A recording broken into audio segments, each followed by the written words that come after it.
ગુરુજી, આજે 10 ઓગસ્ટ એટલે world lion day. હા ખરું. સિંહ એટલે જંગલનો રાજા અને આપણું રાજ્ય પ્રાણી. આ દિવસ ઉજવવાનો હેતુ અને ઇતિહાસ જણાવજો ને ગુરુજી. વિશ્વ સિંહ દિવસની સ્થાપના વર્ષ 2013માં બિગ કેટ રેસ્ક્યુ દ્વારા કરવામાં આવી હતી, જે સિંહોને સમર્પિત વિશ્વનું સૌથી મોટું અભયારણ્ય છે. તેનું સહસ્થાપન ફ્લોરિડાના ડેરેક જોબર્ટ અને બેવર્લી જોબર્ટે કરી હતી. આ બંને સિંહોના જીવનને બચાવવા અને તેમના ફોટા જંગલોમાં ખેંચીને લોક જાગૃતિ લાવવાનો પ્રયાસ કર્યો હતો. તેમણે 2009માં બિગ કેટ ઇનિશિયેટિવ શરૂ કર્યું. વર્ષ 2013માં જોબર્ટ દંપતીએ સિંહોની તસવીરો સાથે સાથે નેશનલ જિયોગ્રાફિક અને બિગ કેટ ઇનિશિયેટિવ બંનેના પ્રયત્નોને એક કર્યા. ત્યારથી 10 ઓગસ્ટે વિશ્વ સિંહ દિવસની ઉજવણી કરવામાં આવે છે. પ્રથમ વિશ્વ સિંહ દિવસની ઉજવણી 2013માં શરૂ કરવામાં આવી હતી.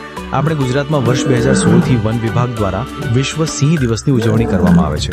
ગુજરાતમાં વન વિભાગ અને સ્થાનિક લોકોના સંયુક્ત પ્રયાસથી વિશ્વ સિંહ દિવસની ઉજવણી થાય છે, જેમાં વિદ્યાર્થીઓ, શિક્ષકો, શિક્ષણ વિભાગના સ્ટાફ, સ્થાનિક જનપ્રતિનિધિઓ, એનજીઓના સભ્યો, પ્રકૃતિ પ્રેમીઓ, સિંહ પ્રેમીઓ, આદિજાતિ લોકો સહિતનો સમાવેશ થાય છે.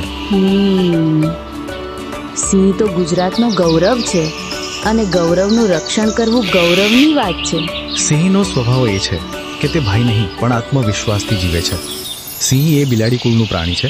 નરસિંહના ગળાની આસપાસ લાંબા વાળ જોવા મળે છે, જેને કેશવાળી કહે છે. હમણાં 2025માં જ થયેલી સિંહોની વસ્તી ગણતરી મુજબ 891 સિંહો છે, જે 32% વધારો થયો છે. સિંહ, સિંહણ અને બચ્ચા સાથે બાંબુના ઝાડો જોવા મળે છે, જે કાવલિયા કહે છે. સિંહના સંરક્ષણ માટે પ્રાઇડ ટીમો રચવામાં આવી છે. ગુજરાત રાજ્યમાં સિંહના રહેઠાણ જેવા ગીર જંગલ એશિયાટિક સિંહોના એકમાત્ર કુદરતી નિવાસસ્થાન છે. એશિયાટિક સિંહો ગીર જંગલમાં રહે છે અને તેની આસપાસના વિસ્તારોમાં લોકો સિંહ સાથે સહ અસ્તિત્વમાં રહે છે. ગીર જંગલમાં સિંહોના સંરક્ષણ માટે નવી કુદરતી રીતે વિસ્તારોની વૃદ્ધિ કરવામાં આવે છે. વાહ ગુરુજી, ગુજરાતનું ગીર એશિયાટિક સિંહનું એકમાત્ર નિવાસસ્થાન છે. આ તો આપણી શાન છે, શાન.